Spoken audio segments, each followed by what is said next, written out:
Chapter का नाम है ट्रांसमिशन ऑफ हीट, मतलब हीट का ट्रांसमिशन किस तरीके से होगा एक जगह से दूसरी जगह, वो हम लोग इस चैप्टर में स्टडी करेंगे।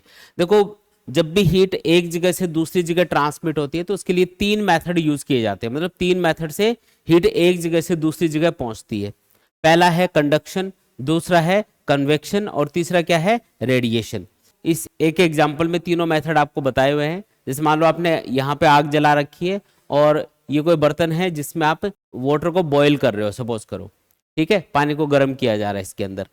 अब जो भी हीट एनर्जी इसको मिलेगी उससे क्या होगा, ये जो बर्तन है ये गर्म होगा, और बर्तन गर्म होगा तो इसका हैंडल भी गर्म होगा, है ना। और ये जो हीट है ये चल के आपके हाथ तक पहुंच जाएगी, गर्म यहाँ पे कर रहे हो, हीट का फ्लो यहाँ तक पहुंच गया। तो ये जो मेथड है जिससे हीट आपके हाथ तक पहुंच रही है इसको हम बोलते हैं कंडक्शन। जिसमें क्या होता है कि जो सॉलिड मटेरियल्स हैं उनके अंदर ये चीज़ आपको देखने को मिलती है कि किसी भी सॉलिड बॉडी का टेम्परेचर अगर आप इंक्रीज करते हो, किसी एक पार्ट का टेम्परेचर अगर आप इंक्रीज करते हो तो दूसरे पार्ट तक भी हीट कंडक्ट होके वहां पे पहुंच जाती है। जो भी मेटल्स होते हैं, मेटल के अंदर बहुत सारे फ्री इलेक्ट्रॉन्स होते हैं, और वो जो फ्री इलेक्ट्रॉन है वो इस हीट एनर्जी को कैरी करते हैं। जैसे यहाँ पे जो फ्री इलेक्ट्रॉन घूम रहे होंगे, जब आप इसको गर्म करोगे तो वो free electron heat energy absorb करेंगे और यहाँ से दूर भाग जाएंगे, तो वो अपने साथ हीट एनर्जी को आगे तक ट्रांसफर कर देंगे। तो जो कंडक्टर्स हैं, जो मेटल्स हैं, उनके अंदर तो ये जो कंडक्शन है ये किसकी हेल्प से होता है, फ्री इलेक्ट्रॉन्स की हेल्प से होता है। लेकिन अगर कोई नॉन कंडक्टिंग मटेरियल है सपोज करो, और आप उसके एक सिरे को गर्म कर रहे हो तो उसमें भी हीट का कंडक्शन होता है। जैसे ग्लास की रोड है तो उसमें हीट कैसे पहुंचेगी, उसमें तो फ्री इलेक्ट्रॉन होते ही नहीं है, तो उसके अंदर हीट का ट्रांसफर होता है एटम्स या मॉलिक्यूल्स के वाइब्रेशनल मोशन की वजह से।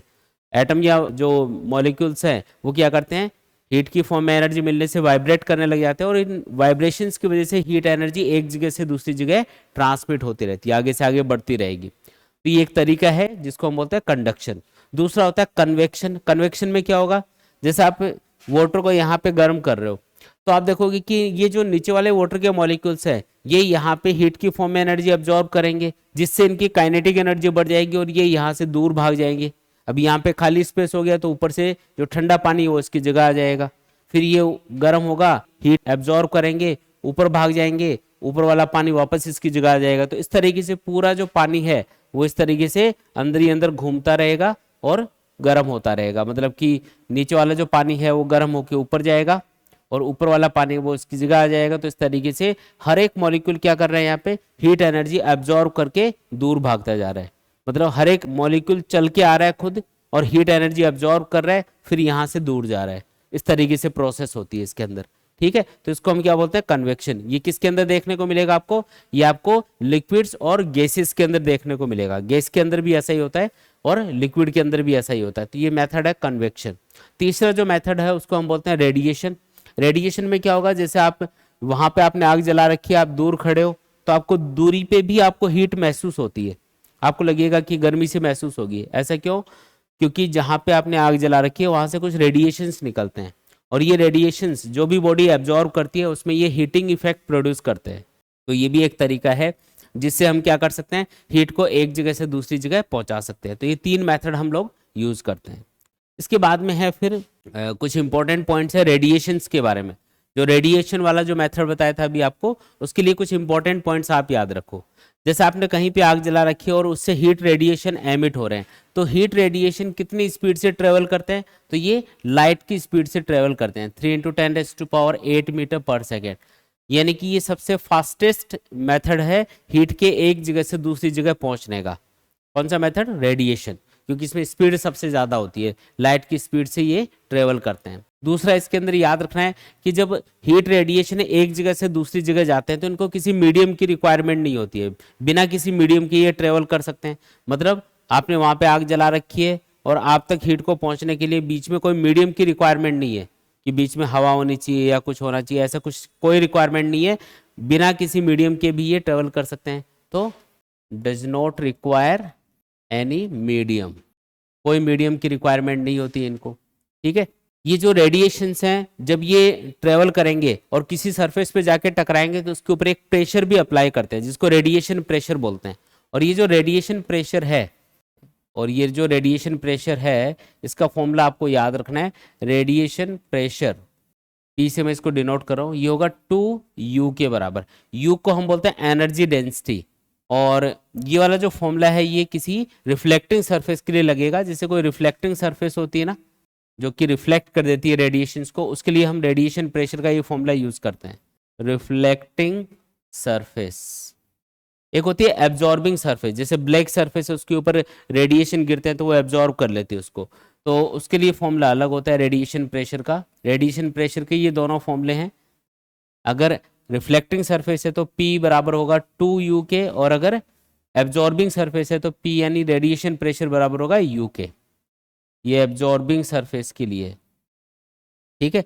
यू का मतलब क्या है यहाँ पे, एनर्जी डेंसिटी, यानी कि कितनी एनर्जी रेडिएशंस की फॉर्म में एमिट हो रही है पर यूनिट वॉल्यूम, इसको हम बोलते हैं एनर्जी डेंसिटी। तो यू का जो सिंबल है वो किसको बता रहे हैं यहाँ पे, एनर्जी डेंसिटी को लिख देते हैं इधर, एनर्जी डेंसिटी को ये रिप्रेजेंट कर रहा है। तो रेडिएशंस के बारे में ये मेन चीजें आपको याद रखनी है, ठीक है। सिंपल सी बात है, ये आपको रेडिएशंस के बारे में याद रखनी है।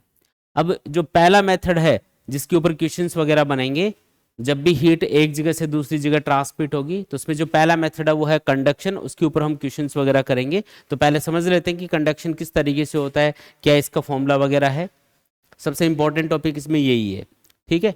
देखो सबसे पहली बात तो ये कि कंडक्शन का मतलब क्या है, तो इसको एक एग्जाम्पल से समझो। मान लो कि ये कोई रोड है अपने पास में, कोई मेटल की रोड है सपोज करो, ये इसका ठंडा वाला सिरा है, ये इसका गर्म वाला सिरा है, यहाँ से इसको गर्म किया जा रहा है।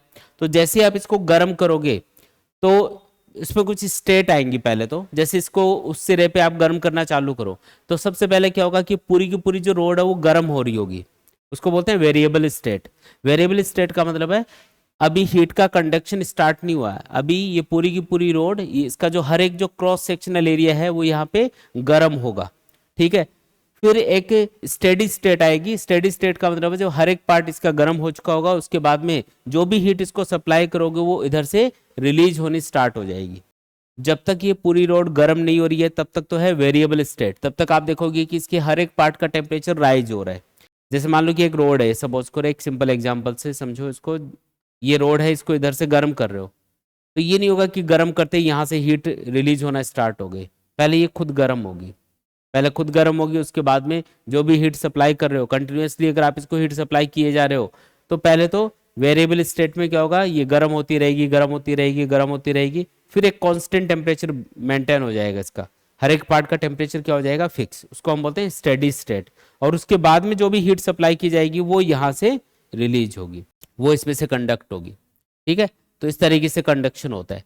अब यहाँ पे एक टर्म हम यूज करेंगे जिसको हम बोलते हैं टेम्परेचर ग्रेडियंट। टेम्परेचर ग्रेडियंट का मतलब है कि इसके दोनों सिरों के बीच में जो टेम्परेचर का डिफरेंस है वो कितना है, डिवाइडेड बाई इन दोनों एंड्स के बीच में डिस्टेंस कितनी है। जैसे मान लो इस हॉट वाले एंड का टेम्परेचर है θ1, कोल्ड वाले एंड का टेम्परेचर है θ2, और यहाँ से यहाँ तक की जो दूरी है वो मान लेते हैं L के बराबर, ठीक है। तो टेम्परेचर ग्रेडियंट का मतलब हुआ θ1 माइनस θ2 डिवाइडेड बाई L, इसको हम बोलते हैं टेम्परेचर ग्रेडियंट। ग्रेडियंट वर्ड तब यूज होगा जब कोई भी चीज डिस्टेंस के साथ में चेंज हो रही होती है और उसको डिफाइन करना होता है। जैसे रेट वर्ड कब यूज होता है, जब कोई भी चीज टाइम के साथ में चेंज हो रही होती है, उसको डिफाइन करते हैं, तब उसके लिए वर्ड यूज होता है रेट। अगर कोई भी चीज डिस्टेंस के साथ में चेंज हो रही है, जैसे इधर से इधर जाने पे क्या हो रहा है, जो टेम्परेचर है वो क्या हो रहा है, यहाँ पे चेंज होता जा रहा है। यहाँ पे सबसे ज्यादा टेम्परेचर होगा, यहाँ पे कम होगा, कम होगा, कम होगा, इस तरीके से, है ना। तो change in temperature with respect to distance, इसी को हम क्या बोलते हैं, टेम्परेचर ग्रेडियंट बोलते हैं, ठीक। अब किस रेट से यहाँ पे हीट कंडक्ट होगी इस रोड के अंदर से, तो उसका एक फॉर्मूला बनाएंगे। अब फॉर्मूला कैसे बनाना है, उसको हम बोलते हैं इक्वेशन ऑफ थर्मल कंडक्शन। देखो यहाँ पे जो हीट सप्लाई हो रही है उसको मैं dQ/dt लिख देता हूँ, रेट ऑफ हीट सप्लाइड को, मतलब किस रेट से इस रोड के अंदर से हीट सप्लाई हो रही है, एक जगह से दूसरी जगह पहुंच रही है, उसको हमने क्या लिखा है, dQ/dt। अब ये किन किन चीजों पे डिपेंड करेगा उसके अकॉर्डिंग फॉर्मूला बनाना है। आप देखोगे कि ये रोड जितनी मोटी होगी, मतलब जितना इसका क्रॉस सेक्शनल एरिया ज्यादा होगा, उतना ही ज्यादा हीट इसके अंदर से कंडक्ट हो पाएगी, और अगर इसकी थिकनेस कम है तो इसमें से कम हीट कंडक्ट हो पाएगी। इसका मतलब जो रेट ऑफ हीट कंडक्शन है इसके अंदर से, रेट ऑफ हीट फ्लो है, वो cross sectional area of the road के डायरेक्टली प्रोपोर्शनल है। जितना ज्यादा क्रॉस सेक्शनल एरिया होगा उतना ही तेजी से हीट कंडक्ट होगी इसके अंदर। पतली रोड है तो कम हीट कंडक्ट हो पाएगी, ठीक है, पहली चीज आ गई। दूसरी चीज, जो रेट ऑफ हीट फ्लो है वो टेम्परेचर ग्रेडियंट के ऊपर भी ये डिपेंड करती है और टेम्परेचर ग्रेडियंट के डायरेक्टली प्रोपोर्शनल होती है। इसको मैं लिख देता हूँ θ1 माइनस θ2 डिवाइडेड बाई एल, इसके भी ये डायरेक्टली प्रोपोर्शनल है। इसका मतलब क्या है वो समझो।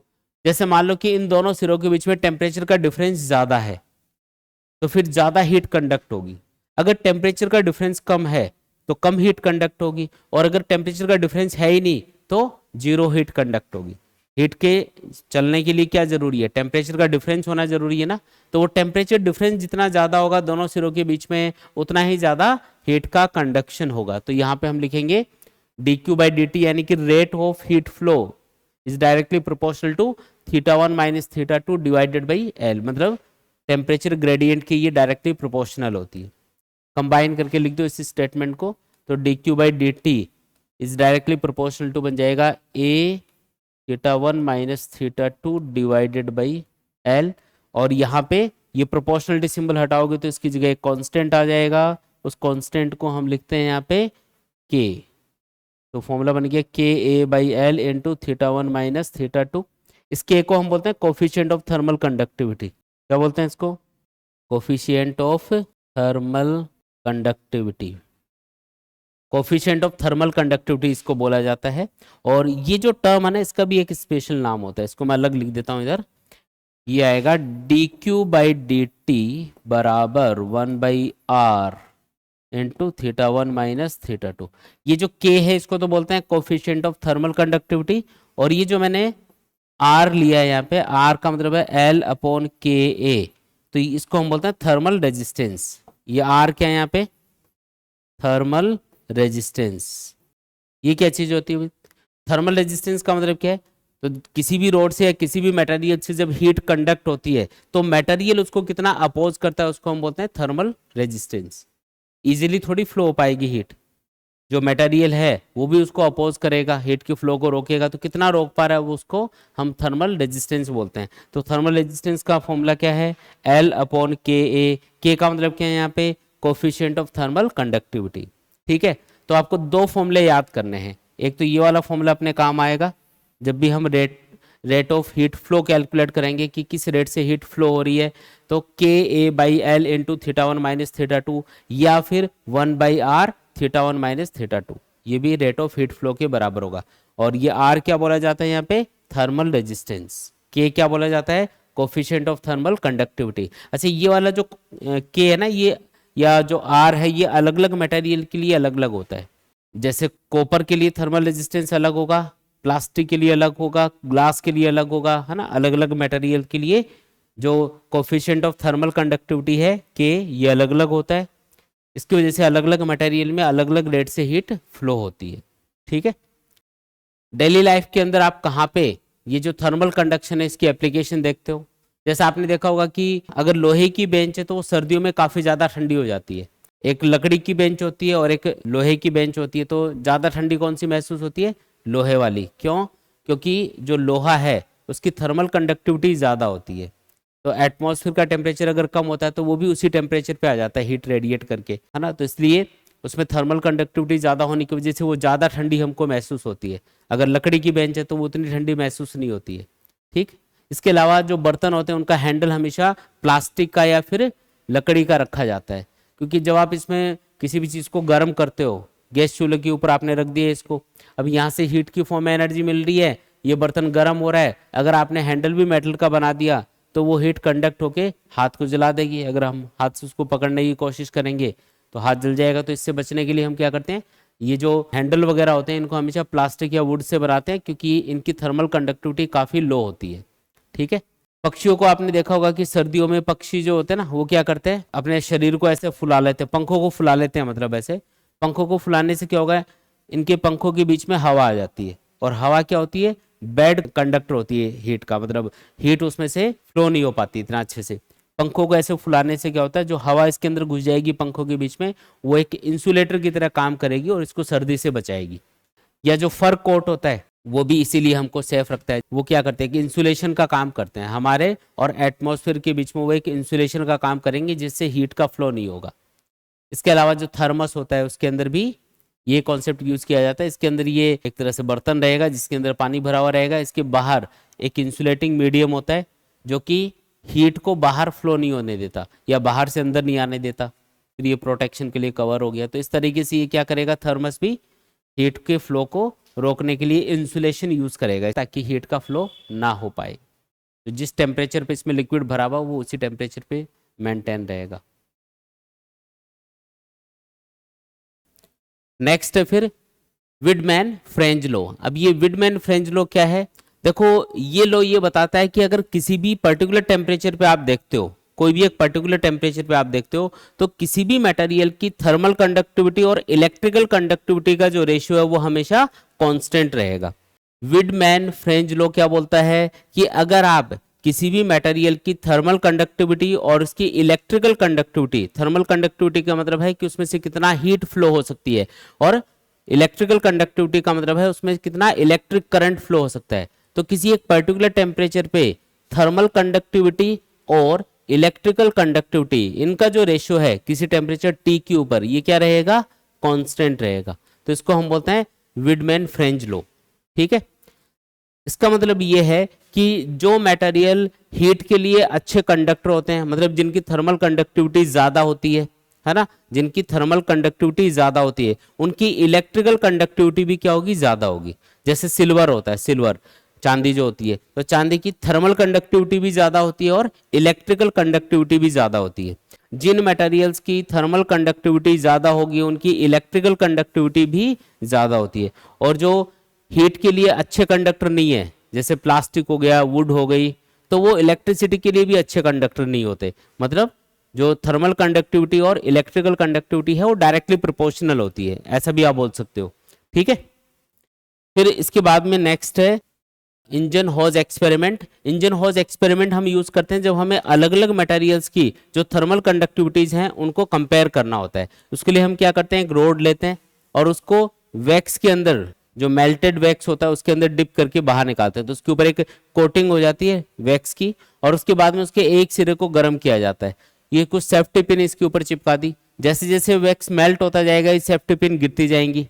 तो इससे हमको ये आइडिया लग जाता है कि कौन से मटेरियल की थर्मल कंडक्टिविटी ज्यादा है, क्योंकि जितना ज्यादा दूरी तक ये जो सेफ्टी पिन है ये नीचे गिरती जाएंगी, इसका मतलब उस मटेरियल की थर्मल कंडक्टिविटी ज्यादा है, उसमें ज्यादा दूरी तक हीट कंडक्ट हो गई है ना, इस तरीके से। तो इसमें कंपैरिजन कैसे किया जाता है, तो ये जो मेल्टेड लेंथ है, मतलब कहाँ तक वैक्स इसके ऊपर मेल्ट हो गया और कहाँ तक ये सेफ्टी पिन नीचे गिर गई, हम उस मेल्टेड लेंथ को ऑब्जर्व करेंगे। और थर्मल कंडक्टिविटी उस मेल्टेड लेंथ के स्क्वायर के डायरेक्टली प्रोपोर्शनल होगी, यानी कि thermal conductivity of a material is directly proportional to L square. एल का मतलब क्या है, यहाँ पे जो मेल्टेड लेंथ होगी ना, वैक्स जहां तक मेल्ट हो गया उस लेंथ को हम एल बोल रहे हैं। तो जैसे अलग अलग मटेरियल्स के लिए आप ये एक्सपेरिमेंट करोगे तो उसके लिए जो अलग अलग मटेरियल्स की थर्मल कंडक्टिविटीज है उनका जो रेशियो आएगा K1 K2 K3 इस तरीके से, तो ये बराबर आएगा L1 square ratio L2 square ratio L3 square, क्योंकि K की वैल्यू L स्क्वायर के डायरेक्टली प्रोपोर्शनल है। तो एक सिंपल सा लॉ है जिसको बोलते हैं इंजन हॉज एक्सपेरिमेंट। और इस मतलब ये एक एक्सपेरिमेंट है जिससे हम ये पता लगाते हैं कि कौन से मटेरियल की थर्मल कंडक्टिविटी ज्यादा है, कौन से की कम है। ठीक है, इसके बाद में फिर नेक्स्ट है कॉम्बिनेशन ऑफ मेटलिक रोड। इसके ऊपर क्वेश्चंस बनेंगे, इसको ध्यान से समझना। मान लो कि कुछ रोड्स है आपके पास में और उनको आपने आपस में कनेक्ट कर दिया। दो तरीके से आप कनेक्ट कर सकते हो, आप उनको पैरेलल में कनेक्ट कर सकते हो या फिर आप उनको सीरीज में कनेक्ट कर सकते हो, एक के बाद एक। ठीक है, मान लो कि यहाँ पे जो रोड्स हैं उनकी लेंथ है L, और ये जो अलग अलग रोड्स हैं इनका क्रॉस सेक्शनल एरिया मान लो अलग अलग है, A1 A2 A3 इस तरीके से N रोड्स हैं। तो N रोड्स के लिए ये लास्ट वाली रोड का जो क्रॉस सेक्शनल एरिया है वो है AN के बराबर। ठीक है, आपने इनको आपस में कैसे कनेक्ट कर दिया, पैरेलल में कनेक्ट कर दिया। अब आपको इनका जो टोटल थर्मल रेजिस्टेंस है वो आपको फाइंड करना है। तो क्योंकि ये पैरेलल में कनेक्टेड है और पैरेलल में कनेक्टेड है तो इनका जो थर्मल रेजिस्टेंस आएगा उसके लिए हम फॉर्मूला यूज करेंगे 1/RP equals to 1/R1 plus 1/R2 plus 1/R3। इस तरीके से आपको ऐड करते जाना है 1/Rn तक।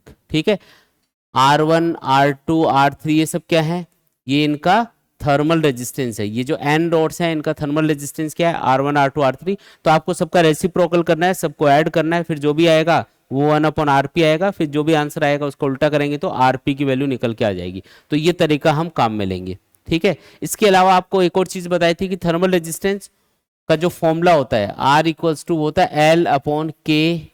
ये फॉर्मूला हम यूज करते हैं थर्मल रेजिस्टेंस किसी भी रोड का या किसी भी मटेरियल का बताने के लिए, ठीक है। तो अगर थर्मल कंडक्टिविटी आपको पूछ ले कि बताओ कि रिजल्टेंट थर्मल कंडक्टिविटी कितनी है, ये तो रिजल्टेंट थर्मल रेजिस्टेंस का फॉर्मूला बन गया, लेकिन आपको पूछे भी बताओ कि रिजल्टेंट थर्मल कंडक्टिविटी यानी के की वैल्यू क्या है इसके लिए, तो आपको ये जो फॉर्मूले हैं इनकी वैल्यूज पुट करेंगे। देखो R इक्वल टू क्या होता है L/Ka। पहले तो इसके लिए लिख देते हैं कंबाइंड रोड के लिए जो कॉम्बिनेशन है, ये देखो ये क्या है, यहाँ पे जितनी भी रोड्स है सबकी लेंथ L है और सबको आपने पैरेलल में कनेक्ट किया है, तो इसकी जो इफेक्टिव लेंथ होगी वो L के बराबर ही होगी, क्योंकि ये पैरेलल में कनेक्टेड है ना। तो हर एक रोड की लेंथ क्या है L, और पैरेलल कॉम्बिनेशन से जो इफेक्टिव रोड बन रही है बस उसकी थिकनेस यहाँ पे बढ़ गई, थिकनेस हो गई A1 + A2 + A3 इस तरीके से AN तक, और लेंथ कितनी है L के बराबर ही है। तो आप R किस जगह क्या लिखोगे, यहाँ पे 1/RP लिखा है तो आपको R का फॉर्मूला पता है L/Ka। इसका उल्टा करोगे तो क्या बनेगा Ka/L। तो यहाँ पे लिखना पड़ेगा K इन पैरेलल कॉम्बिनेशन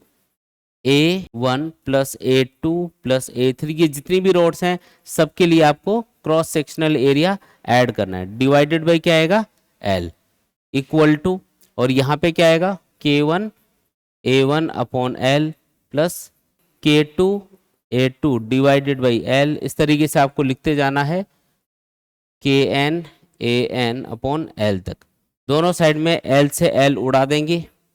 अब जो भी आया, जैसे Kp की वैल्यू अपने पास आ जाएगी यहाँ से, ये इसके अपॉन में चला जाएगा, तो ये आएगा K1 A1 + K2 A2। इस तरीके से आपको सबको ऐड करना है और लास्ट में आपको A1 + A2 + A3 इस तरीके से AN तक इससे डिवाइड करना है। तो इससे अपने पास रिजल्टेंट थर्मल कंडक्टिविटी आ गई पैरेलल कॉम्बिनेशन के अंदर। इसी तरीके से अगर आप रोड्स को सीरीज में कनेक्ट करते हो तो जो इफेक्टिव थर्मल रेजिस्टेंस बनेगा उसका फॉर्मूला होगा RS equals to R1 + R2 + R3 इस तरीके से RN तक। ये जो अलग अलग रोड्स हैं इनका थर्मल रेजिस्टेंस मान लेते हैं R1 R2 R3 RN तक, ठीक है।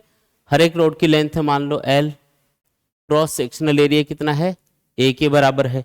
अब आपको ये फाइंड करना है कि इफेक्टिव थर्मल कंडक्टिविटी कितनी हो गई, तो क्योंकि ये सीरीज में कनेक्टेड है तो इफेक्टिव लेंथ कितनी हो जाएगी, तो हो जाएगी L, जैसे L1 L2 L3 ऐसे अलग अलग मान लेते हैं इसको, तो L1 + L2 + L3 इस तरीके से Ln तक, ये आपको लेंथ ऐड करनी है। तो इस फॉर्मूले के अकॉर्डिंग मैं वैल्यूज लिख रहा हूँ यहाँ पे, जैसे इफेक्टिव लेंथ तो हो चुकी है, अब L1 + L2 + L3 इस तरीके से Ln तक डिवाइडेड बाई क्या आएगा K × A, K in series combination, और क्रॉस सेक्शनल एरिया एक रोड का जितना है उतना ही सबका है। क्रॉस सेक्शनल एरिया में यहाँ पे कोई चेंज नहीं आ रहा तो A की जगह A ही लिखना है, इक्वल टू R1 की जगह क्या लिखेंगे, R1 की जगह लिखना है फॉर्मूले से L1/K1A, R2 की जगह क्या लिखना है L2/K2A। इस तरीके से आप लिखते जाओ Ln/Kna तक, ठीक है।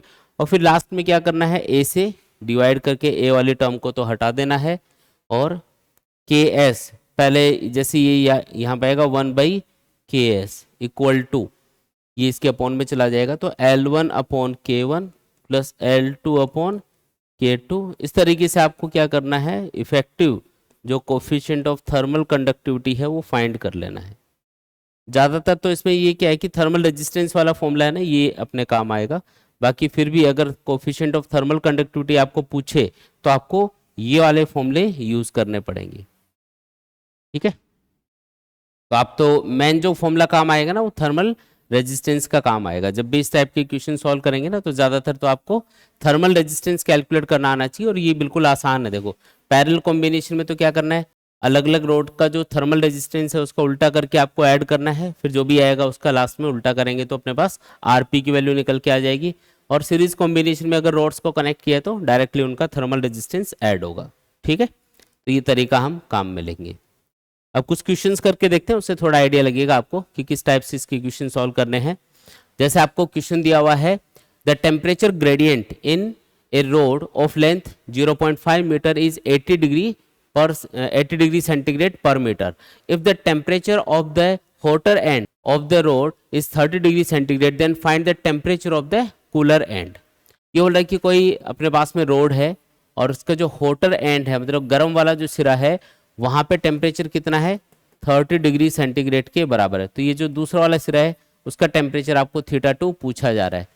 यहाँ पे आपको टेम्परेचर ग्रेडियंट दे रखा है. टेम्परेचर ग्रेडियंट का फॉर्मूला होता है θ1 minus θ2 divided by L. Temperature gradient directly question में गिवन है कितना, 80 डिग्री सेंटीग्रेड पर मीटर. θ1 कितना दे रखा है, 30. θ2 आपको पूछा जा रहा है. और लेंथ ऑफ द रोड कितनी दे रखी है क्वेश्चन में, लेंथ आपको बता रखी है 0.5 मीटर के बराबर. तो यहाँ पे 0.5 मीटर लिख दो. सॉल्व कर लो इसको तो θ2 निकल के आ जाएगा. बिल्कुल आसान क्वेश्चन है ये. तो ये 0.5 उधर मल्टीप्लाई करोगे तो 80 इंटू 0.5 ये 40 बन गया. इधर आएगा 30 माइनस θ2. तो बताओ θ2 कितना आया, इधर जाएगा ये इधर आएगा तो माइनस 10 डिग्री सेंटीग्रेड आ गया. यानी कि जो कूलर एंड है उसका टेम्परेचर कितना है, माइनस 10 डिग्री सेंटीग्रेड के बराबर है. ठीक है, आया समझ में. देखो नेक्स्ट क्वेश्चन देखो. A rod is made of copper and brass of same thickness having thermal conductivities in the ratio 4:1. Find the temperature of the free face of the brass. ये बोल रहा है कि एक रोड है अपने पास में. क्वेश्चन रिपीट कर देता हूं एक बार. A rod is made of copper and brass of same thickness having thermal conductivities in the ratio 4:1. ये जो कॉपर और ब्रास की जो रोड बनी हुई है, इनकी जो थर्मल कंडक्टिविटीज है, किसकी, कॉपर की और ब्रास की, इनका जो रेशियो है वो 4:1 दिया हुआ है. Find the temperature of the free face of the brass. ये जो फ्री फेस है इसका, इस वाले फेस का आपको टेम्परेचर, जिसको हमने थीटा से रिप्रेजेंट किया हुआ है, ये आपको कैलकुलेट करके बताना है. अब देखो यहाँ पे ये हॉट वाला सिरा है और ये कोल्ड वाला सिरा है. तो इधर से हीट कंडक्ट होगी, इधर से हीट इंटर करेगी, फिर इधर से होते हुए कोल्ड वाले सिरे की तरफ से बाहर निकलेगी. ठीक है, इस तरीके से थर्मल कंडक्शन होगा इसमें. अब क्योंकि ये दोनों रोड्स सीरीज में कनेक्टेड है, एक के बाद एक कनेक्टेड है, तो इसके अंदर जो हीट का जो फ्लो है, रेट ऑफ हीट फ्लो है, वो सेम रहेगी. ठीक है, रेट ऑफ हीट फ्लो का फॉर्मूला ये होता है dQ/dt equals to KA/L into θ1 minus θ2. अब आपको ये पता है कि ये दोनों रोड सीरीज में कनेक्टेड है. इसका मतलब दोनों रोड्स के अंदर जो रेट ऑफ हीट फ्लो है वो क्या होगा, सेम होगा. इसका मतलब dQ/dt कॉपर रोड के लिए और dQ/dt ब्रास रोड के लिए क्या होगा, सेम होगा. सेम कर दो. अब जैसे यहाँ पे मैं फॉर्मूला लिख रहा हूं, dQ/dt इक्वल क्या होता है, KA/L इंटू θ1 माइनस θ2. तो कॉपर रोड पे फोकस करो एक बार. तो मैं लिख रहा हूं K for copper, cross sectional area of copper, दोनों का क्रॉस सेक्शनल एरिया सेम है और लेंथ भी देखो L और L बता रखी है, सेम बता रखी है. तो K फॉर कॉपर A/L लिखेंगे इंटू θ1 माइनस θ2, मतलब जो हायर टेम्परेचर है और जो लोअर टेम्परेचर है उनका डिफरेंस कॉपर रोड के लिए. तो ये आएगा 20 माइनस 0 इक्वल टू, फिर ब्रास रोड के लिए लिखेंगे तो इसके लिए क्या लिखना है, K for brass A divided by L, और चेंज इन टेम्परेचर कितना हुआ यहाँ से यहाँ तक, θ माइनस 20, तो θ माइनस 20 लिखेंगे. बस इसको सॉल्व करना है. A और L यहाँ पे कैंसिल हो जाएंगे. अब K फॉर कॉपर और K फॉर ब्रास, इसका रेशियो 4:1 है. तो आप इसको ऐसे लिख सकते हो कि K for copper is 4 times than K for brass. ये वाला जो है ना K फॉर कॉपर, ये 4 times of K for brass के बराबर है. ये 20 आ गया यहाँ पे, 20 माइनस 0, इधर आएगा K for brass into θ minus 20. K भी कैंसिल हो जाएगा, इससे इसको मल्टीप्लाई कर दो, ये आएगा 80 इक्वल टू θ माइनस 20. बताओ θ कितना आया, 100 डिग्री सेंटीग्रेड आ गया. यानी कि जो ब्रास रोड का फ्री फेस है उसका टेम्परेचर कितना होगा, 100 डिग्री सेंटीग्रेड के बराबर होगा. आसान एकदम. ये तो फॉर्मूला है. दोनों रोड्स के लिए सेम क्यों लगाया मैंने इसको, क्योंकि दोनों सीरीज में कनेक्टेड है. सीरीज में rate of heat flow same रहता है. नेक्स्ट क्वेश्चन देखो. 3 identical rods of metal are connected as shown in figure. Find the temperature of the junction of the 3 rods. आपको यहाँ पे 3 अलग अलग रोड्स दिखा रखी है और ये जो जंक्शन है इसका टेम्परेचर आपको पूछा जा रहा है. ये 0 डिग्री सेंटीग्रेड पे है पॉइंट, ये 90 डिग्री सेंटीग्रेड पे और ये 90 डिग्री सेंटीग्रेड पे। ठीक है, आपको ये बताना है कि जो जंक्शन है, तीनों रोड्स का जो जंक्शन वाला पॉइंट है वहां पे कितना टेम्परेचर होगा। कैसे फाइंड करेंगे इसको? देखो बिल्कुल आसान है। सबसे पहले तो ये हॉट वाला सिरा है, ये वाला भी हॉट वाला सिरा है और ये कोल्ड वाला सिरा है, तो हीट इधर से इधर फ्लो हो रही होगी, मतलब इधर से हीट आएगी, इधर से हीट आएगी और इधर से बाहर निकल रही होगी, इस तरीके से रहेगा। इधर से जितनी हीट आएगी पर सेकेंड और इधर से जितनी हीट आएगी पर सेकेंड, उन दोनों को ऐड करेंगे तो अपने पास टोटल हीट आ जाएगी जो इस रोड से पास हो रही होगी पर सेकेंड। तो मैं इसको ऐसे लिखूंगा, मैं इनको नाम दे देता हूँ, जैसे ये फर्स्ट, सेकेंड और थर्ड रोड है। तो पहली रोड के लिए जो D Q by D T होगा, यानी कि रेट ऑफ हीट फ्लो होगा, वो बराबर होना चाहिए सेकेंड रोड के लिए जो D Q by D T है, यानी कि रेट ऑफ हीट फ्लो है, प्लस थर्ड रोड के लिए जो रेट ऑफ हीट फ्लो है उन दोनों के सम के। यानी कि पहली रोड के लिए जो रेट ऑफ हीट फ्लो है वो बराबर होगा दूसरी और तीसरी रोड के लिए जो रेट ऑफ हीट फ्लो है उनके सम के। अब D Q by D T का फॉर्मूला तो आपको पता ही है। अब ये तीनों आइडेंटिकल रोड्स है। आइडेंटिकल रोड्स बोलने का मतलब है इनकी थर्मल कंडक्टिविटी के की वैल्यू सेम है, लेंथ की वैल्यू सेम है, क्रॉस सेक्शनल एरिया सेम है। तो फॉर्मूला लगाएंगे हम लोग, जैसे मैं फॉर्मूला लिख देता हूं इधर, D Q by D T क्या होता है, K A by L into theta one minus theta two. अब मैं ये पहली रोड के लिए अप्लाई कर रहा हूं, तो पहली रोड के लिए लिखेंगे के ए बाई एल इंटू, अब क्या करना है, इसके दोनों सिरों के बीच में टेम्परेचर डिफरेंस देखना है। यहाँ पे ज़्यादा टेम्परेचर है थीटा, यहाँ पे लो टेम्परेचर है 0, तो डिफरेंस हुआ थीटा माइनस 0 इक्वल टू, अब पहली रोड के लिए फॉर्मूला लगाना है। पहली रोड के लिए लिखेंगे रेट ऑफ हीट फ्लो, तो ये आएगा के ए बाई एल इंटू, जो हॉट वाला सिरा है उसका टेम्परेचर 90 है और जो कोल्ड वाला सिरा है इसका, उसका टेम्परेचर है थीटा, तो थीटा लिख दो, प्लस फिर इस तीसरी रोड के लिए भी सेम तरीके से लिखो के A by L into, hot वाला सिरा है उसका टेम्परेचर 90, कोल्ड वाले का थीटा, तो 90 माइनस थीटा आ जाएगा। बस सॉल्व कर लो इसको, के ए बाई एल, ये तो कैंसिल हो गया दोनों साइड में, तो इधर तो आया थीटा इक्वल टू आएगा 90 minus theta plus 90 minus theta, ये थीटा थीटा ऐड करके माइनस 2 थीटा बना, ये इधर जाएगा तो 3 थीटा बन जाएगा और ये इधर आएगा 180 के बराबर। तो बताओ थीटा कितना आया, 60 डिग्री सेंटीग्रेड आ गया। तो जंक्शन का जो टेम्परेचर है वो 60 डिग्री सेंटीग्रेड के बराबर होना चाहिए। आसान है एकदम।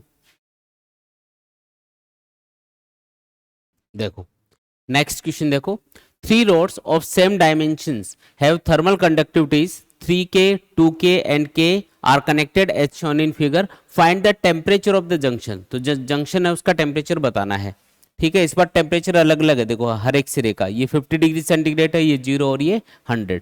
तरीका वही रहेगा, जो हॉट वाला सिरा है वो ये है, इस बार इधर से हीट जाएगी, पहली रोड है ये दूसरी रोड है, ये तीसरी रोड है, इधर से फिर इधर चली जाएगी कुछ हीट और कुछ हीट इधर चली जाएगी।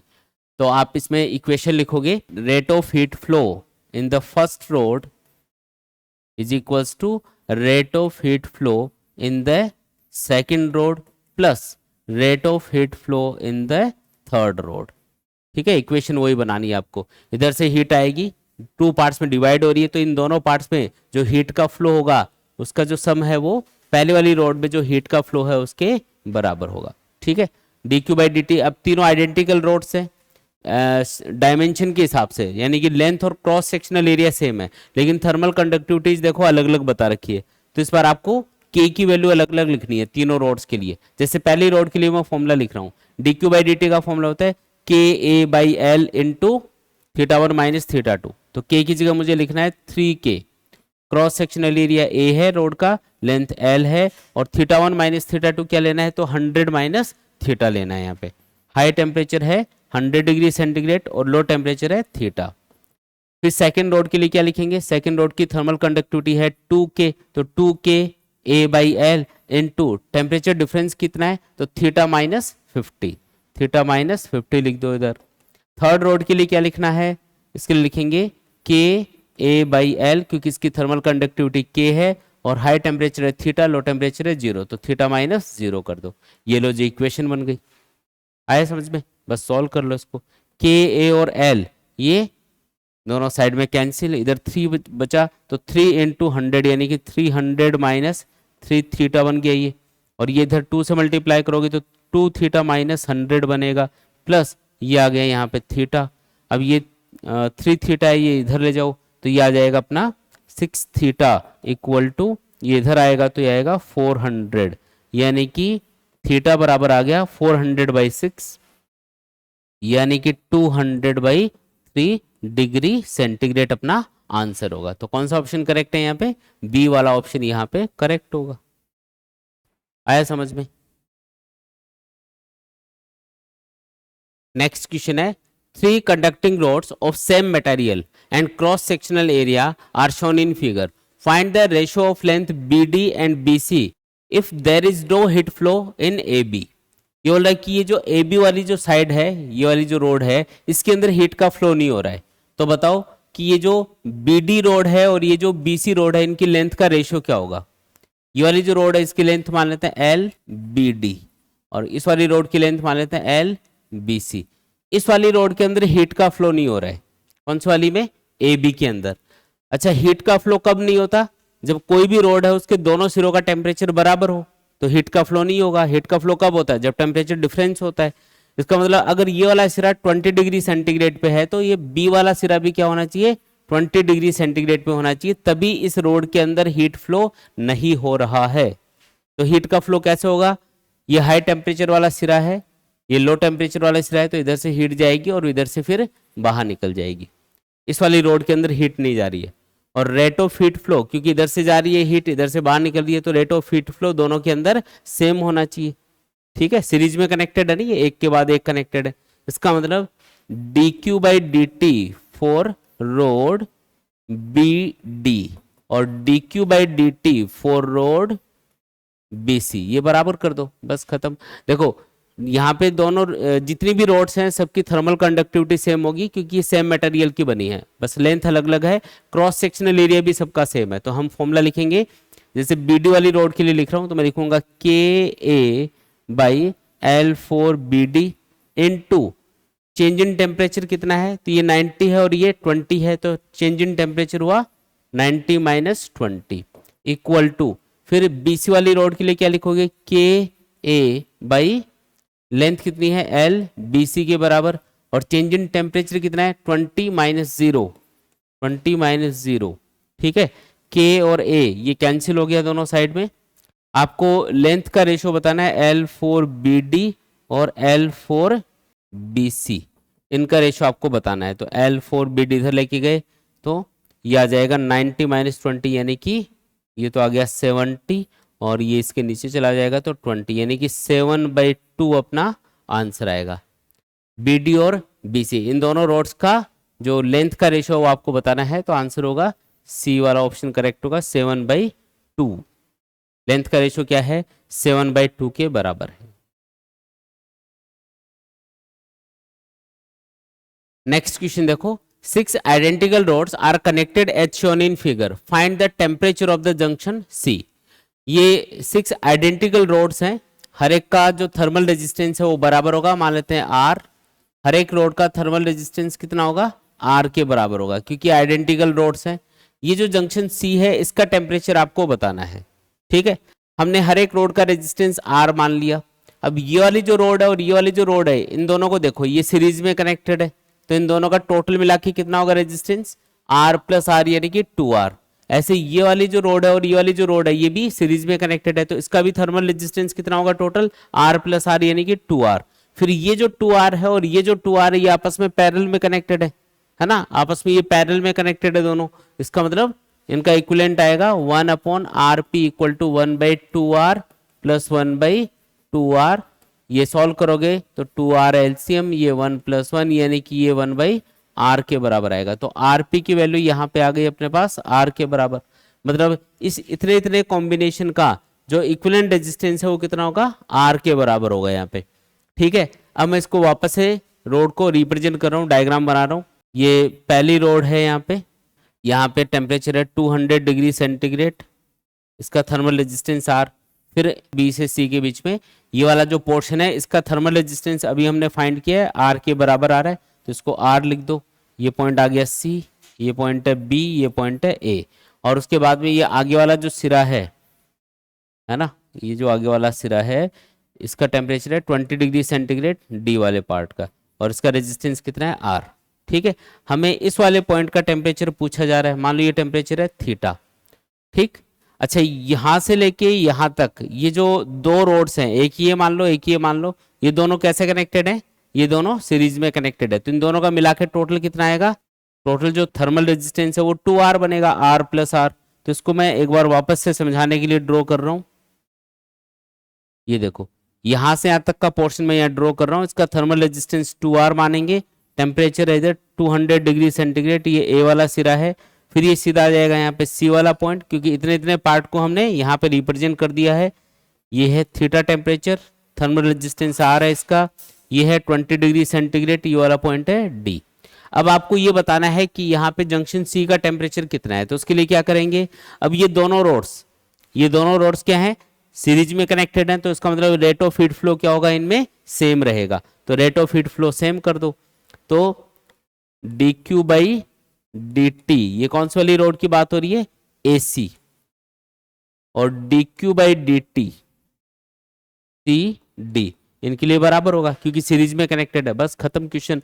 D Q by D T का फॉर्मूला, तो थर्मल रेजिस्टेंस की टर्म्स में फॉर्मूला लिखना है, याद करो D Q by D T को थर्मल रेजिस्टेंस की टर्म्स में हम क्या लिखते हैं, 1/r into theta 1 minus theta 2, ये वाला फॉर्मूला यूज करेंगे इस बार, क्योंकि थर्मल रेजिस्टेंस की टर्म्स में हमने सॉल्व किया है। तो मैं लिखूंगा 1/r, r कितना है 2R के बराबर है एसी वाले पोर्शन का, तो यहाँ 2R लिख दो, टेम्परेचर डिफरेंस कितना है 200, और ये है थीटा, तो 200 माइनस थीटा इक्वल टू, इस वाले पोर्शन के लिए क्या लिखेंगे 1/r इंटू, और टेम्परेचर डिफरेंस कितना है theta minus 20, high temperature minus low temperature करना है। देखो आर तो यहाँ पे कैंसिल हो जाएगा, इसको इससे डिवाइड कर दो 2 से, तो ये आएगा 100 minus theta by 2 equal to आएगा थीटा माइनस 20, ये 20 इधर ले जाओगे तो ये 120 बन गया, ये इधर लेके आओगे तो ये थीटा बाई 2 और थीटा ऐड हो गए 3/2 थीटा बन गया, तो थीटा कितना आया बोलो, ये आएगा 240/3, यानी कि 80 डिग्री सेंटीग्रेड अपना आंसर आएगा।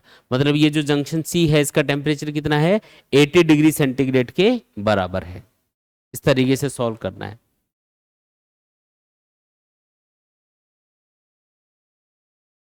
नेक्स्ट क्वेश्चन देखो, two identical rods conduct heat from temperature T1 to T2. Initially the rods are connected in series and the rate of heat transfer is H. If the rods are connected in parallel then find the rate of heat transfer.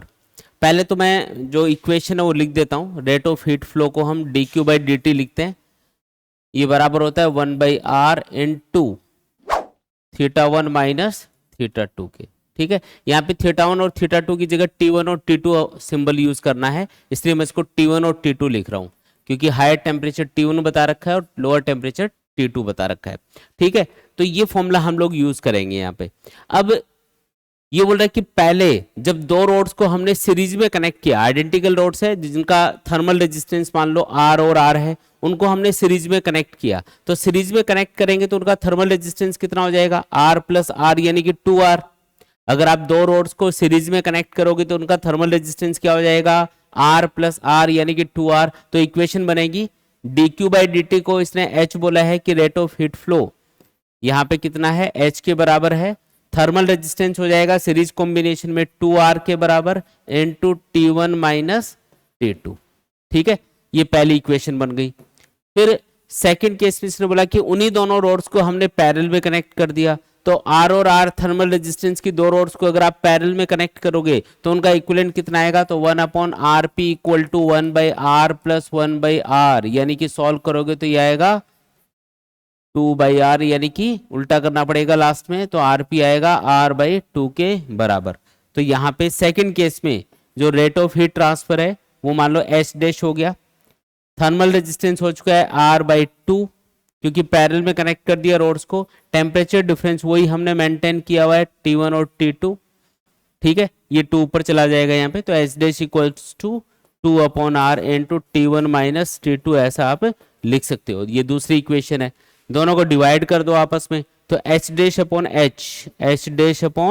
H बराबर आएगा, हमने second equation को divide किया है first से, इसको divide करो तो ये आएगा 4, T1 माइनस T2 यहाँ पे कैंसिल हो जाएगा और R भी कैंसिल हो जाएगा, तो ये बचेगा 2 और अपॉन में 1/2 यानी कि 4 आएगा। तो एच डैश कितना हो गया यहाँ पे 4H के बराबर हो गया, तो आंसर है अपना 4H। मतलब पहले अगर H रेट से हीट ट्रांसफर हो रही थी तो अब 4H रेट से हीट ट्रांसफर होगी। ठीक है, क्वेश्चन क्या है, two identical rods of metal connected in series. हमारे पास में दो आइडेंटिकल रोड्स हैं और उनको हमने सीरीज में कनेक्ट किया हुआ है between temperature 0 degree centigrade and 100 degree centigrade, and 10 joule of heat is conducted through the rods in 2 minutes. तो उसके अंदर से क्या होता है कि 2 मिनट के अंदर 10 जूल हीट कंडक्ट होती है, एक जगह से दूसरी जगह उसमें पहुंचती है। If 5 such rods are connected as shown in figure, अब 5 ऐसी रोड्स को हमने इस डायग्राम के अकॉर्डिंग हमने कनेक्ट कर दिया, then find the time in which 20 joule heat will flow through the rods। तो आपको बताना है कि इसमें 20 जूल हीट को एक सिरे से दूसरे सिरे पे पहुंचने में कितना टाइम लगेगा। ठीक है, टेम्परेचर डिफरेंस वही मेंटेन कर रखा है 0 और 100 डिग्री सेंटीग्रेड। यहाँ का टेम्परेचर मान लो 100 डिग्री सेंटीग्रेड और यहाँ का टेम्परेचर है 0 डिग्री सेंटीग्रेड। पहले हमने ये बोला कि भी दो रोड्स हैं, दो आइडेंटिकल रोड्स है, दोनों को हमने सीरीज में कनेक्ट किया हुआ है। सीरीज में कनेक्ट करने का मतलब है अगर एक रोड का थर्मल रेजिस्टेंस R है तो दो का मिला के कितना हो गया सीरीज में R प्लस R यानी कि 2R हो गया। अब थर्मल रेजिस्टेंस की टर्म्स में जो फॉर्मूला होता है रेट ऑफ हीट फ्लो का वो ये होता है dq by dt equals to 1/r into θ1 minus θ2। θ1 मतलब हायर टेम्परेचर, θ2 मतलब लोअर टेम्परेचर। अब जैसे क्वेश्चन में बोल रहा है वैसा करते हैं, पहले कितनी हीट कंडक्ट हो रही है 10 जूल हीट कंडक्ट हो रही है, तो dq की वैल्यू है 10, टाइम कितना लगा 2 मिनट का टाइम लगा, तो dt की वैल्यू है 2। रेजिस्टेंस कितना है, अगर दो रोड सीरीज में कनेक्टेड है और एक रोड का रेजिस्टेंस अगर R है तो सीरीज में दोनों का मिला के कितना हुआ 2R। तो इसको ये फॉर्मूला हम अप्लाई कर रहे हैं तो R की जगह यहाँ पे 2R आएगा। और टेम्परेचर डिफरेंस कितना है तो 100 माइनस 0। सॉल्व करो इसको, इधर आएगा 5, इधर आएगा 100/2R यानी कि 50/R। तो इससे R की वैल्यू अपने पास आ गई 10। ठीक है, अब सेकंड केस पे आते हैं। इसने बोला कि अगर हमें 20 जूल हीट कंडक्ट करनी है और ऐसी 5 रोड्स को, जैसे अभी 2 रोड्स थी वैसी 5 रोड्स को हम अगर इस तरीके से आपस में कनेक्ट कर देते हैं तो बताओ इसमें हीट को 20 जूल हीट को कंडक्ट होने में कितना टाइम लगेगा, dt पूछा आपको। तो पहले एक काम करते हैं, ये जो रोड्स लगी हुई है इन सब का थर्मल रेजिस्टेंस है R R R और R। ठीक है, पहले इनका इक्विवेलेंट रेजिस्टेंस फाइंड कर लो। जैसे ये R और R ये दोनों सीरीज में है, ये दो रोड्स क्या है सीरीज में, तो इनका मिला के टोटल कितना हो गया R प्लस R 2R। ये R दोनों सीरीज में है तो 2R इसका हो गया। फिर ये 2R और ये R ये सब आपस में पैरेलल में कनेक्टेड है इन दोनों पॉइंट्स के बीच में, तो आपको इनका इक्विवेलेंट फाइंड करना है। तो 1/RP इक्वल्स टू हम लिखेंगे 1/2R plus 1/2R plus 1/R। ये पैरेलल कॉम्बिनेशन में हम फॉर्मूला अप्लाई करते हैं। ठीक है, एलसीएम आएगा 2R, ऊपर सॉल्व करेंगे एलसीएम लेके तो 1 + 1 + 2 आएगा यानी कि 4/2R बनेगा, जिसका मतलब होगा 2/R। फिर लास्ट में उल्टा करना पड़ेगा तो RP की वैल्यू क्या आएगी R/2 के बराबर आएगी। इतनी बात क्लियर है। तो यहाँ पे ये जो 5 रोड्स का कॉम्बिनेशन है इसका जो इक्विवेलेंट रेजिस्टेंस अपने पास आया RP बोल देते हैं इसको, ये R/2 के बराबर होगा। ठीक है, अब हम सीधा इस फॉर्मूले के अंदर वैल्यू पुट करेंगे। dq कितना है, सेकंड केस में हमें 20 जूल हीट कंडक्ट करनी है, उसमें टाइम मान लो dt लगेगा तो dt की जगह dt रहने दो, इक्वल टू थर्मल रेजिस्टेंस कितना हो गया अब R/2, तो 1/R/2 लिखेंगे इसको, 1/R/2 ऐसे, R की जगह R/2 लिखना पड़ेगा। θ1 वही 100, θ2 0। सॉल्व करते हैं इसको, 20/dt इक्वल टू ये 2 ऊपर चला जाएगा तो 2 × 100 डिवाइडेड बाई R।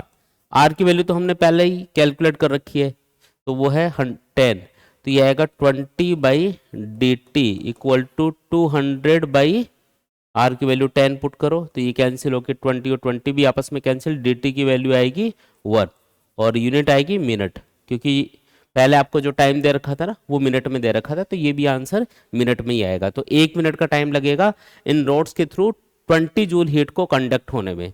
तो बी वाला ऑप्शन यहाँ पे करेक्ट होगा। आसान है। देखो आगे बढ़ते हैं, नेक्स्ट क्वेश्चन देखो, the thermal conductivity of a brick is 1.7 watt per metre kelvin and that of the cement is 2.9 watt per metre kelvin, what thickness of cement will have the same insulation as the brick of thickness 20 centimetre. यहाँ पे ये दो अलग अलग materials की बात कर रहा है, एक तो ब्रिक की बात कर रहा है, ये तो मान लो ब्रिक है, और इसकी जो इसकी थर्मल कंडक्टिविटी है, कोफिशिएंट ऑफ थर्मल कंडक्टिविटी इसके लिए दिया हुआ है 1.7 के बराबर। दूसरा जो मटेरियल है वो है सीमेंट, ये मान लो सीमेंट है, और सीमेंट के लिए कोफिशिएंट ऑफ थर्मल कंडक्टिविटी दे रखा है 2.9, ठीक है, वॉट पर मीटर केल्विन। ठीक है, ये बोल रहा है कि what thickness of cement will have the same insulation as the brick of thickness 20 centimetre. मतलब ये बोल रहा है कि अगर हम एक ब्रिक लेते हैं जिसकी थिकनेस कितनी है, ये वाली जो थिकनेस है ये 20 सेंटीमीटर है, तो कितनी थिकनेस की हमको एक सीमेंट की ब्रिक लेनी पड़ेगी या सीमेंट लेना पड़ेगा ताकि उससे सेम इंसुलेशन मिले आपको। तो जो थिकनेस ऑफ सीमेंट है वो आपको पूछी जा रही है, मतलब L फॉर सीमेंट, ये हम कैलकुलेट करेंगे। दोनों जो ब्रिक है उनका क्रॉस सेक्शनल एरिया यहाँ पे सेम मानेंगे, क्रॉस सेक्शनल एरिया की कोई इन्फॉर्मेशन अपने पास नहीं है, तो इनका जो क्रॉस सेक्शनल एरिया है दोनों ब्रिक्स का वो क्या माना जाएगा, सेम। बस इनकी जो थिकनेस है वो अलग अलग है, इसकी थिकनेस 20 सेंटीमीटर है, तो थिकनेस ऑफ द ब्रिक ये आपको दे रखा है 20 सेंटीमीटर, और थिकनेस ऑफ द सीमेंट आपको पूछा जा रहा है, तो L फॉर सी, एल मतलब इसकी ये जो थिकनेस होगी, लेंथ होगी, ये कितनी है ये हमको कैलकुलेट करके बतानी है। बिल्कुल आसान है। देखो इंसुलेशन सेम मिलना चाहिए, सेम इंसुलेशन का मतलब है जितना हीट ब्रिक के अंदर से कंडक्ट हो पा रही है उतनी हीट सीमेंट के अंदर से भी कंडक्ट होनी चाहिए, तो हम बोलेंगे कि सेम इंसुलेशन मिल रहा है। सेम इंसुलेशन मतलब जितना हीट को ये कंडक्ट होने देगी उतना ही ये वाली चीज, ये वाला जो मटेरियल है ये भी उतनी हीट को पर सेकेंड कंडक्ट होने देगा। तो D Q by D T दोनों के लिए क्या हो गया यहाँ पे, सेम हो गया। D Q by D T का फॉर्मूला होता है K A by L into theta 1 minus theta 2। ठीक है, D Q by D T दोनों के लिए सेम है, और जो टेम्परेचर का डिफरेंस होगा वो भी दोनों के लिए सेम होगा, क्योंकि सेम इंसुलेशन मिलना चाहिए सेम टेम्परेचर डिफरेंस के लिए। तो थीटा 1 माइनस थीटा 2 ये भी हम दोनों कंडीशंस में सेम लेंगे, D Q by D T भी दोनों कंडीशन में सेम होना चाहिए। तो फिर बचा क्या, क्रॉस सेक्शनल एरिया भी दोनों ब्रिक्स का सेम लिया है हमने, ए भी सेम है, तो K और L इसको छोड़ के बाकी सारी चीजें यहाँ पे कांस्टेंट है। अगर मैं L को इधर लेके जाऊं तो आप देख सकते हो कि K की वैल्यू L के डायरेक्टली प्रोपोर्शनल आ जाएगी, क्योंकि बाकी सारी चीजें यहाँ पे कांस्टेंट है। देखो D Q by D T दोनों के लिए कांस्टेंट मानेंगे, थीटा 1 माइनस थीटा 2 दोनों के लिए कांस्टेंट, टेम्परेचर डिफरेंस कांस्टेंट माना जाएगा। A मतलब क्रॉस सेक्शनल एरिया दोनों का सेम है, तो K बाई L क्या हो गया यहाँ पे, कांस्टेंट हो गया। K बाई L की वैल्यू क्या होगी, कांस्टेंट। और अगर K बाई एल कॉन्स्टेंट है तो हम लिख सकते हैं K for brick L for brick बराबर होना चाहिए K for cement L for cement. ठीक है, K बाई एल की वैल्यू क्या है, कांस्टेंट, इसलिए हम ऐसा लिख सकते हैं। अब आपको पूछा क्या है, हमको पूछा है कि ये जो सीमेंट है इसकी जो थिकनेस है ये कितनी है, तो L फॉर सीमेंट आपको पूछा जा रहा है, ये इधर ले जाओ, तो K for cement divided by K for brick into length for brick. तो वैल्यूज पुट करके सॉल्व करो। K फॉर सीमेंट कितना है 2.9, L फॉर ब्रिक कितना है 20 सेंटीमीटर, और K फॉर ब्रिक कितना है, ये है 1.7। ये पूरा सॉल्व करोगे ना तो ये 34.12 सेंटीमीटर के लगभग बराबर आएगा। इसका मतलब जो सीमेंट है उसकी थिकनेस आपको कितनी रखनी पड़ेगी, 34.12 सेंटीमीटर के बराबर रखनी पड़ेगी, तभी दोनों से सेम इंसुलेशन मिलेगा। ठीक है, इस तरीके से सॉल्व करना है। तो पहला ऑप्शन यहाँ पे करेक्ट होगा। ठीक है, देखो नेक्स्ट क्वेश्चन देखो, heat is flowing through two rods of same material, the radius of the rods are in the ratio 1:2 and their length are in the ratio 2:1। if the temperature difference between their ends is same then the ratio of amount of heat conducted through them per unit time will be। यानी कि rate of heat flow आपको calculate करके बताना है। दो अलग अलग roads की बात कर रहा है, दोनों रोड्स की रेडियस का रेशियो दे रखा है R1/R2 1:2 के बराबर, और दोनों की लेंथ का रेशियो दे रखा है L1/L2 2:1 के बराबर। तो लेंथ का रेशियो दे रखा है, रेडियस का रेशियो दे रखा है। अब ये बोल रहा है कि इन दोनों रोड्स के दोनों सिरों के बीच में जो टेम्परेचर डिफरेंस है वो सेम मेंटेन किया हुआ है। तो बताओ रेट ऑफ हीट फ्लो का रेशियो क्या होगा दोनों के लिए, यानी कि dQ/dt का रेशियो आपको दोनों के लिए पूछा जा रहा है। तो पहले मैं फॉर्मूला लिख देता हूँ। dQ/dt इक्वल टू हम लिखते हैं KA/L इंटू θ1 माइनस θ2। K का मतलब क्या है, coefficient of thermal conductivity, A मतलब क्रॉस सेक्शनल एरिया, L मतलब लेंथ। तो आपको dQ/dt का रेशियो बताना है, तो dQ/dt फॉर फर्स्ट रोड और dQ/dt for the second road, ये रेशियो आपको कैलकुलेट करके बताना है। देखो क्या क्या चीजें कॉमन है यहाँ पे, अगर ये दोनों रोड सेम मटेरियल की बनी है तो K की वैल्यू दोनों के लिए क्या रहेगी, सेम रहेगी। कोफिशिएंट ऑफ थर्मल कंडक्टिविटी दोनों के लिए सेम हो गया। θ1 माइनस θ2 इसने क्वेश्चन में सेम बता रखा है कि टेम्परेचर डिफरेंस हम सेम मेंटेन कर रहे हैं दोनों रोड्स के लिए। तो K कांस्टेंट, θ1 माइनस θ2 कांस्टेंट, तो A/L बचा। तो पहले फर्स्ट रोड के लिए A1/L1 और दूसरी रोड के लिए A2/L2, इस तरीके से इसको लिखना है। ठीक है, बाकी चीजें रेशियो में उड़ा दी हमने। अब इसमें सॉल्व कर लो इसको। ये आएगा A1/A2 इंटू ये L2 ऊपर चला जाएगा तो L2/L1। ये जो क्रॉस सेक्शनल एरिया होता है, जैसे कोई भी रोड है उसका जो क्रॉस सेक्शनल एरिया है उसको आप क्या लिख सकते हो, क्रॉस सेक्शनल एरिया को लिख सकते हो पाई आर स्क्वायर, अगर इसकी रेडियस गिवन हो तो ये A1 को हम क्या लिखेंगे यहाँ पे, पाई R1 स्क्वायर इंटू L2, और नीचे ये A2 है इसको क्या लिखेंगे, पाई R2 स्क्वायर इंटू L1। अब पाई तो वैसे ही उड़ जाएगा। R1/R2 कितना दे रखा है, 1/2 दे रखा है, उसका स्क्वायर कर दो। और L2/L1 कितना है, देखो ये L1/L2 है, तो L2/L1 क्या होगा, 1/2 होगा। सॉल्व करोगे 1/8 आएगा। इसका मतलब जो रेट ऑफ हीट फ्लो है उसका रेशियो होगा 1/8 के बराबर। पहला ही ऑप्शन यहाँ पे करेक्ट है। ठीक है, आया समझ में? ठीक है, देखो नेक्स्ट क्वेश्चन देखो। Two identical vessels having conductivities K1 and K2 are completely filled with ice at 0 degree centigrade. Due to temperature of the surrounding, the ice in the two vessels melt in 25 minutes and 20 minutes. Then find K1/K2. ये बोल रहा है कि दो identical vessels है। Identical vessels बोलने का मतलब ये है कि दोनों के लिए क्रॉस सेक्शनल एरिया और जो लेंथ है या थिकनेस है वो आपको सेम लेनी है। ये दो अलग अलग वेसल्स की बात कर रहा है। ये दो अलग अलग वेसल्स है लेकिन ये दिखने में एक जैसे हैं, मटेरियल अलग अलग है इनका, इसलिए इनकी जो थर्मल कंडक्टिविटी है वो अलग अलग है, K1 और K2। दोनों में हमने आइस फिल की हुई है और आइस का टेम्परेचर कितना है दोनों के अंदर, 0 डिग्री सेंटीग्रेड है। 0 डिग्री सेंटीग्रेड पे बराबर क्वांटिटी में हमने आइस फिल कर रखी है। अब इसके अंदर आइस को पिघलने में जो टाइम लगता है dt वो है 25 मिनट्स, और इसके अंदर आइस को पिघलने में जो टाइम लगता है dt2 बोल देते हैं इसको, ये dt1 है, इसमें टाइम लगता है 20 मिनट्स। तो आपको पूछा जा रहा है कि बताओ कि जो K1 और K2 है इनकी जो थर्मल कंडक्टिविटी है उनका रेशियो क्या होगा। ठीक है, बिल्कुल आसान है। देखो रेट ऑफ हीट फ्लो का फॉर्मूला क्या होता है, dQ/dt equals to KA/L into θ1 minus θ2। अब क्या क्या चीजें दोनों कंडीशन में सेम रहेंगी। पहली चीज, इसके अंदर जो आइस है उसका टेम्परेचर कितना है, 0 डिग्री सेंटीग्रेड दोनों के लिए। बाहर जो सराउंडिंग का टेम्परेचर है वो मान लेते हैं θ1, ये है लो टेम्परेचर, θ2 बोलते हैं इसको, 0 डिग्री सेंटीग्रेड 0 डिग्री सेंटीग्रेड, और बाहर जो सराउंडिंग का टेम्परेचर है वो मान लेते हैं θ1। तो θ1 माइनस θ2 इन दोनों वेसल्स के लिए क्या रहेगा, कांस्टेंट रहेगा। फिर dq का मतलब है वो हीट जो सप्लाई की जा रही है। अब दोनों के अंदर आइस है और इसको पूरी तरीके से पिघलने के लिए, मेल्ट होने के लिए बराबर हीट की रिक्वायरमेंट होगी। वो हो सकता है कि हीट इसमें धीरे धीरे सप्लाई हो रही हो, इसमें तेजी से सप्लाई हो रही हो, लेकिन पिघलने के लिए, आइस को पिघलने के लिए जो हीट की रिक्वायरमेंट होगी वो तो बराबर ही चाहिए ना।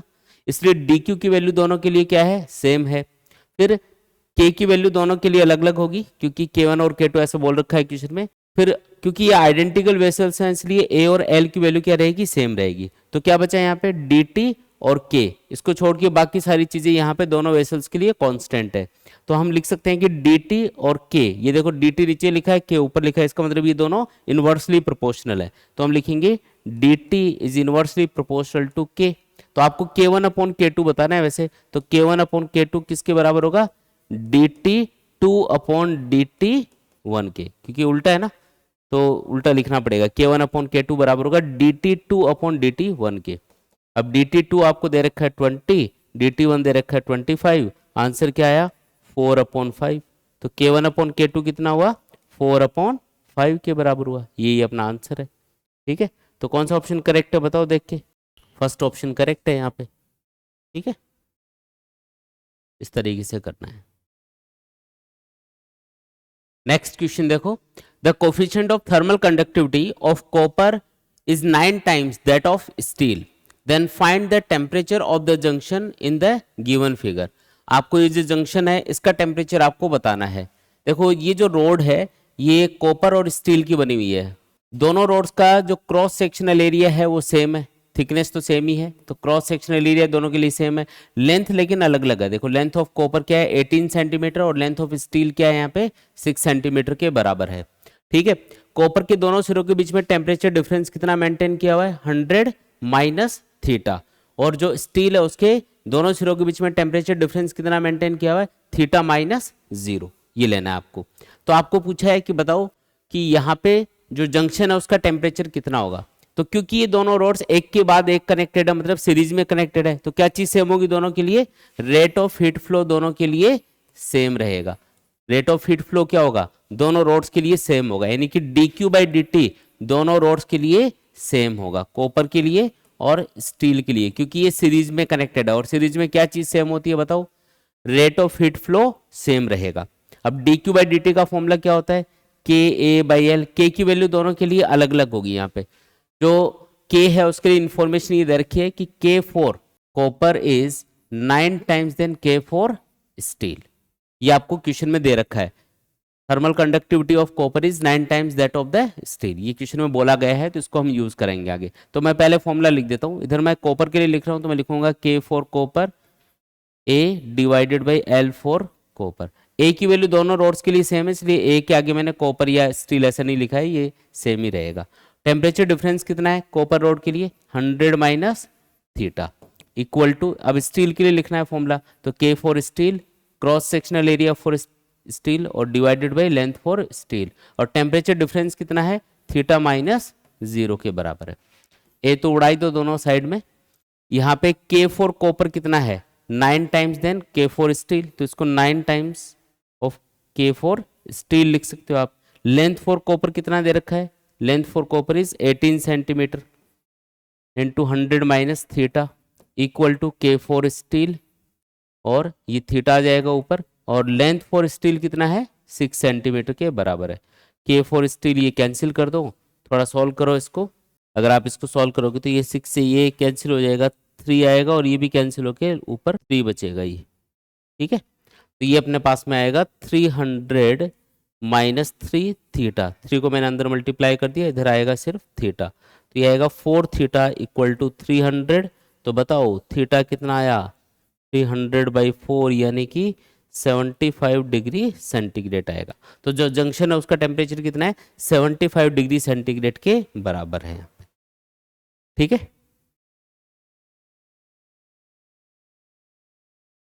नेक्स्ट क्वेश्चन है the coefficient of conductivity of aluminium is 0.5 calorie पर सेंटीमीटर पर second degree centigrade, that in order to conduct 10 calorie per second per centimeter square in the steady state the temperature gradient in aluminum must be। जो आपको temperature gradient है वो आपको पूछा जा रहा है, क्या क्या दे रखा है, कोफिशिएंट ऑफ थर्मल कंडक्टिविटी आपको दे रखा है 0.5 कैलोरी पर सेंटीमीटर सेकेंड डिग्री सेंटीग्रेड, ये आपको के की वैल्यू गिवन है एल्यूमिनियम के लिए, और इसमें कितनी हीट कंडक्ट करनी है in order to conduct 10 calorie per second per centimetre square, यानी कि जो रेट ऑफ हीट फ्लो है per unit cross sectional area वो आपको दे रखा है। देखो यूनिट देख के ये बता रहा हूँ, कैलोरी पर सेकेंड होता तो ये रेट ऑफ हीट फ्लो होता, लेकिन साथ में अपॉन में क्या है सेंटीमीटर स्क्वायर भी दे रखा है, मतलब ये दे रखा है dq/dt इंटू ए, यानी कि rate of heat flow per unit cross sectional area, ये आपको दे रखा है 10 calorie per second centimetre square. ये चीज समझ में आई क्या, अगर ये सेंटीमीटर स्क्वायर नहीं होता ना नीचे, तो इसका मतलब ये dq/dt दे रखा है, लेकिन इसने दिया है 10 calorie per second per centimetre square, इसका मतलब dq/dt और अपॉन में a भी आएगा, क्योंकि ये rate of heat flow per unit cross sectional area हमको दे रखा है। ठीक है, क्रॉस सेक्शनल एरिया आपको बता भी रखा है बाद में कि 1 सेंटीमीटर स्क्वायर के बराबर है रोड का। अब आपको ये बताना है कि स्टेडी स्टेट के अंदर जो टेम्परेचर ग्रेडियंट है वो कितना होगा। तो पहले dq बाई dt का फॉर्मूला लिख देता हूँ। dq बाई dt बराबर होता है ka by L into θ1 minus θ2। Temperature gradient किसको बोलते हैं, θ1 minus θ2 divided by L, change in temperature divided by length of the rod, इसी को हम बोलते हैं टेम्परेचर ग्रेडियंट। ये वाली जो चीज है ना, के ए को इसके नीचे लिख दो इधर, तो ये बन जाएगा D Q by D T और के इंटू ए। अब देखो D Q by D T into A, ये तो आपको डायरेक्टली गिवन ही है, 10 के बराबर है। D Q by D T और ए इन सबको मिला के तो 10, और अपॉन में एक के बचेगा, के की वैल्यू 0.5 दे रखी है। सॉल्व करोगे तो कितना आएगा, ये तो आ गया 20 डिग्री सेंटीग्रेड पर सेंटीमीटर। ठीक है, इस तरीके से ये फाइनल आंसर आ गया। तो टेम्परेचर ग्रेडियंट कितना है यहाँ पे, टेम्परेचर ग्रेडियंट है 20 डिग्री सेंटीग्रेड पर सेंटीमीटर के बराबर। बिल्कुल आसान है, सेकंड वाला ऑप्शन यहाँ पे करेक्ट होगा।